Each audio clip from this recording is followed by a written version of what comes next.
আসসালামু আলাইকুম এভরিওয়ান। রফিক্স ভিজুয়ালসের পক্ষ থেকে সবাইকে আবারও স্বাগতম আমাদের ইউটিউব চ্যানেলে। গত ২ সপ্তাহে আমি ভিডিও দিতে পারি নাই, এর জন্য আমি আন্তরিকভাবে দুঃখিত। তবে আজকে আমি আপনাদের জন্য একটা নতুন ভিডিও নিয়ে এসেছি। শুধু ভিডিও না, এই ভিডিওর সাথে আমি একটা গিভওয়েও রাখছি। সো গিভওয়েটা মূলত আমাদের একটা ছোট্ট স্ক্রিপ্ট, যেটা আমরা এই ভিডিও ডিসক্রিপশনে বা কমেন্টে পেয়ে যাব। আমরা অনেক সময় স্ক্রিনে এই ধরনের অ্যানিমেশনগুলো কিন্তু দেখতে পাই, যে অনেকগুলো আইকন থাকবে, সেগুলি কি মার্জ হয়ে একটা সিঙ্গেল আইকনের সাথে ব্লেন্ড হয়ে যাবে। সো এটাকে বলে মূলত মরফিং অ্যানিমেশন, এবং এটাকে আমরা বিভিন্নভাবে অ্যাপ্লাই করতে পারি। আমরা হতে পারে ডকুমেন্টারি ভিডিওর জন্য অ্যাপ্লাই করতে পারি, আমরা হতে পারে বিভিন্ন ধরনের এলিমেন্টসকে একসাথে একত্রিত করে দেখানোর জন্য করতে পারি, আমরা আমাদের ক্লায়েন্টের বিভিন্ন কাজের জন্য দেখাতে পারি। দেখা যাচ্ছে যে অনেকগুলো সার্ভিসকে আমরা একটা পোর্শনের মধ্যে আনার জন্য এই ধরনের অ্যানিমেশনগুলো করতে পারি।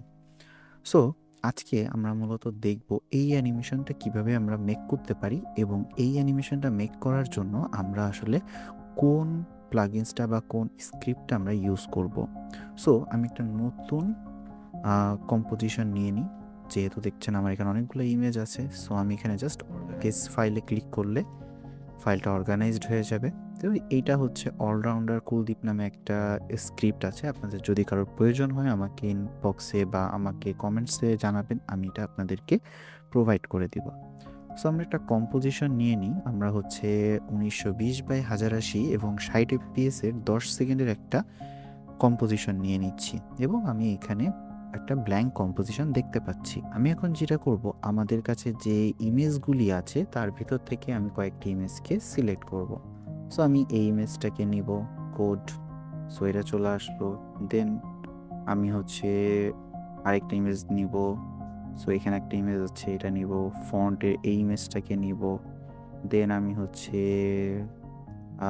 ফটোজের এই ইমেজটাকে নিব। আমি এখানে 4টা ইমেজ দিলাম, এবং লাস্টে আমি উইন্ডোজের একটা ফাইল নিব, এবং আমি 5টাকে সুন্দর মতো করে সিলেক্ট করে কিবোর্ড থেকে এসপ্রেসের মাধ্যমে আমি এখান থেকে জাস্ট ফাইলের সাইজটা একটু ছোট করে নিচ্ছি, ঠিক আমি আইকনগুলোকে যতটুকু সাইজে রাখতে চাচ্ছি।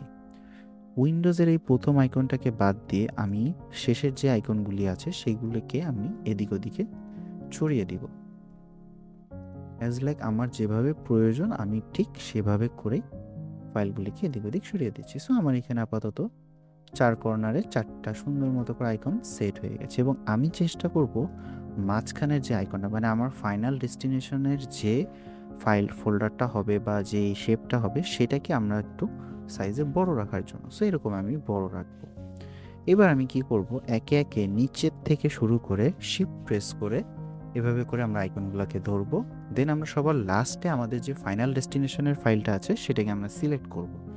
এটা করার পর আমরা এই যে সুপার মরফিং নামে একটা স্ক্রিপ্ট আছে, এই স্ক্রিপ্টটা আমরা ওপেন করব। সো আমরা এটা যেহেতু ইনস্টল করা আছে, আমি এটাকে ওপেন করলাম, এবং আমি এটাকে জাস্ট এখান থেকে আর কোনো কিছু আমি চেঞ্জ করলাম না, স্লাইস বা টাইলস কোনো কিছুতে চেঞ্জ করলাম না। কাউন্ট 5 থাকবে, এখানেও কাউন্ট 5 থাকবে। আমি জাস্ট মরফে ক্লিক করলাম, অটোমেটিক দেখেন আমার মাঝখানের আইকনটা কিন্তু গায়েব হয়ে গেছে।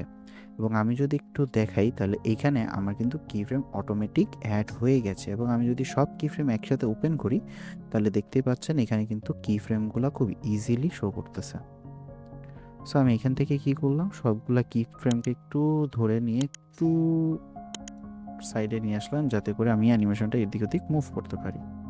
সো এবার যদি আমি একটু প্লে করি, এবং আমি অ্যানিমেশনটা একটু ছোট করে নিয়ে আসি, সো এইখানে মোটামুটি থাকবে। এবং আমি এখানে সুন্দর মতো করে যদি এটাকে প্লে করি,